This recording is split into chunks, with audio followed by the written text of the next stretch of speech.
Ladies and gentlemen, welcome back to the League 2 Transfer Roundup. In today's video, we're going to go through every deal which was completed by the 24 League 2 sides over the last 7 days. If you do go on to enjoy today's video, please make sure to drop a like on there for me and subscribe to the channel as well. If you are new, can we try and hit 120 likes on today's video? And don't forget to get your thoughts in down in the comment section down below. How would you assess your club's transfer business so far, and what do you think is the signing of the summer so far as well? Let's waste no further time and get straight into it. Accrington Stanley is still yet to do any real major transfer business. Centre forward Jimmy Knowles has joined National League side Altrincham for an undisclosed fee. 24 years of age, striker, obviously came in from Boston United, I do believe, at the start of last season. Didn't really get much of an opportunity, I think went out on loan as well in the second part of the campaign, and now has made the permanent step back down into the non-league system. Barnet FC, they completed the addition of former Gillingham striker and centre half Ollie Hawkins.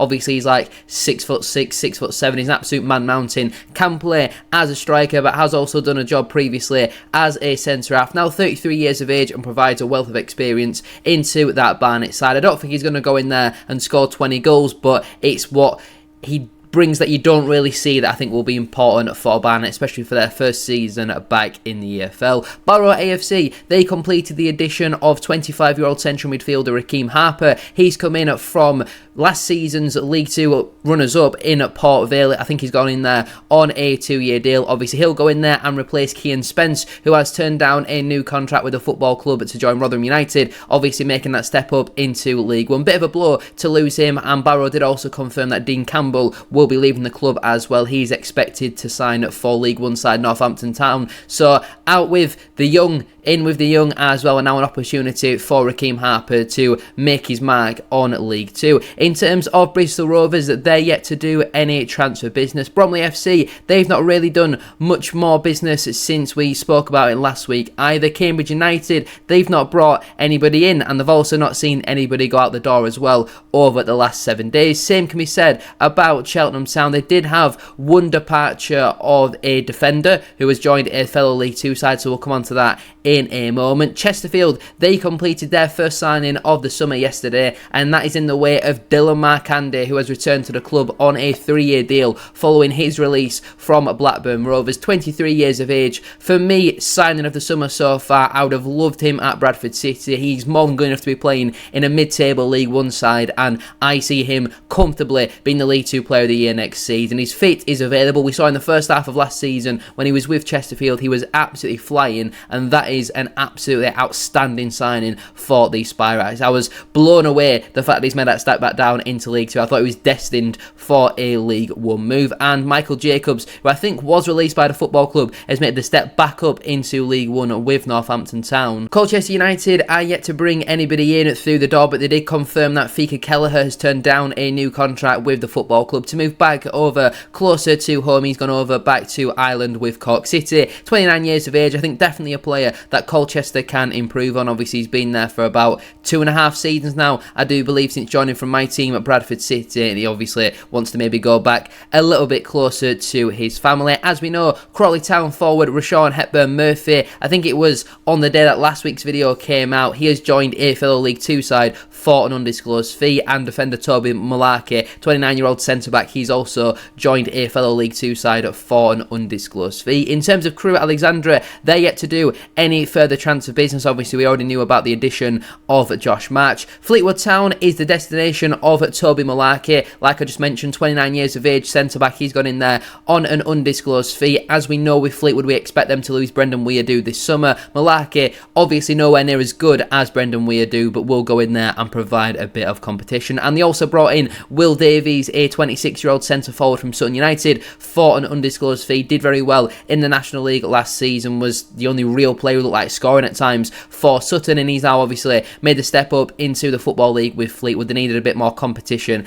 at the top end of the pitch. Fleetwood, though, they're yet to see any further departures. In terms of Gillingham, no further transfer business has been made from their point of view. Grimsby Town, they're yet to do any further transfer business as well. well. Harrogate Town, I believe, have done some more business since the last time that we spoke. They brought in Mason Bennett, a 28-year-old striker from Burton Albion, on a free transfer. I remember him from his days at Bradford City, was obviously at Derby County, and over the last couple of years just hasn't really quite found a home, and he'll obviously be hoping to do that now at Harrogate Town. I think he'll go in there as the direct like-for-like replacement for Josh March, for example, and I do think Harrogate could have done a lot worse than pick up Mason Bennett. They also brought in Tom Bradbury, a 27-year-old centre-back from Cheltenham Town, on a free transfer. I think that says a lot about Cheltenham, that one of their better performers has signed for a team that you'd maybe expect to be a little bit lower than them in the table going into next campaign. I think we did mention Sean McCulsky in last week's episode. In terms of MK Dons, they have been very active so far. Rashawn Hepburn-Murphy is the destination for the former Crawley man, 26-year-old centre-forward. He's come in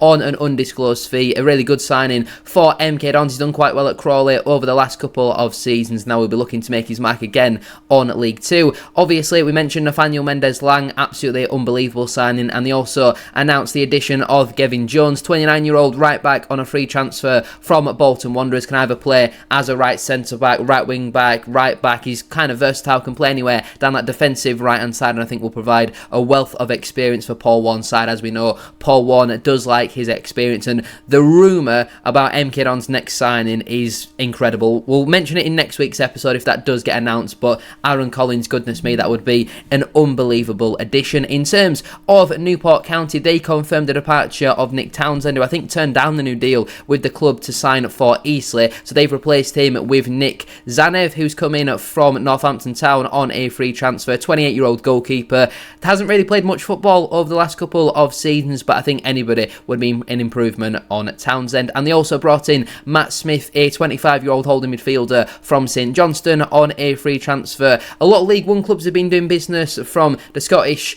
Premiership and Championship this season so far, and Newport County have now also dipped into that marking. I think Newport also confirmed the departure as well of Aaron Wildig, who has signed for Gloucester on a free transfer. In terms of Knox County, they completed a double swoop the other day. Firstly, they brought in Ollie Norburn, a 32-year-old central midfielder from Blackpool, on a free transfer. Now, 4 or 5 years ago, this would have been a top signing, but the last couple of seasons, he hasn't quite been to the same level. He's only gone in there on a one-year deal, but as we knew, Knox County needed to be a bit more physical in them positions going into next season. They've been very weak in there, especially last year with the likes of Matty Palmer, George Abbott. You know, it's not really their game to break up play, but I think with Io Pender and Norburn, they are going to be pretty solid in that department. And they also brought in Mazaya Kuya. Massively apologies if I've pronounced that wrong. I definitely have. A 27-year-old right winger from York City. Again, will provide some more competition in them attacking positions to go alongside the addition of Matty Dennis as well. And Notts County are yet to see any further departures. Oldham Athletic are still yet to do any transfer business, but as a Bradford City fan, I'm looking forward to visiting Boundary Park for our final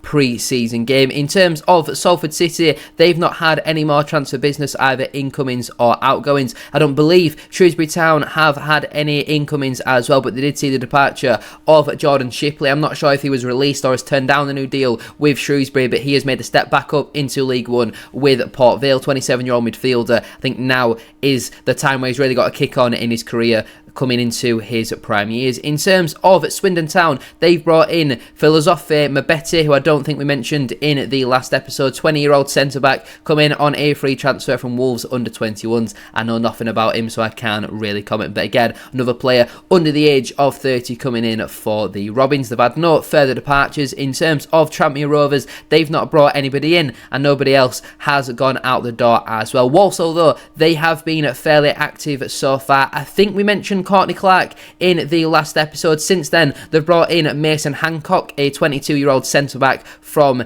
Air Drio Nians, no idea who they are. They must play in Scottish League One or something like that. I've never heard of that club whatsoever. He's come in on a free transfer. I know nothing about him. They also brought in 22-year-old centre-back Harrison Burke on a undisclosed fee from Chester. He's obviously making a step up now from non-league, and as we know, we expect a fair few departures from Walsall this summer. One of them being Liam Gordon, who has obviously signed for Port Vale, made the step back up into League One. For me, I don't think he's really a League One standard. I think he'll he'll definitely go in there and be a backup for Jaheim Headley. I can't see him playing much football next season, considering right now they've got 4 left wing backs to compete with Gordon and Headley. They've also got, I think it's Jack Shorrock, they've also got Sam Hart as well, so I don't really see Gordon playing all too much football going into next season. And there we have it then. There is every League 2 transfer so far summarised from the last 7 days. Now, it's at the time of recording. If any business really gets announced today on the Wednesday, it probably won't have been updated in time on Transfermarkt to feature in this video, so as always, we'll mention it in next week's episode. But for me, signing of the week, definitely DILAN MARKANDAY. That could definitely go down as signing of the summer. Yes, some people say Nathaniel Mendez-Lang, some people might say Aaron Collins as well when that does get announced, but Markanday, I would have loved him at Bradford City. That is a real statement signing for the Spy Rights. I'm going to leave it there though for today's video. If you have enjoyed, please make sure to drop a like on there for me and subscribe to the channel as well if you are new. Can we try and hit 120 likes as I mentioned at the start of today's video? And don't forget to get your thoughts in down in the comment section down below. What do you think has been the best signing over the last 7 days, and how would you summarise your club's transfer business so far? Thank you all for watching. Have a great rest of your day, and see you all next Wednesday for, I guess, technically week number 2 of the League 2 Transfer Roundup.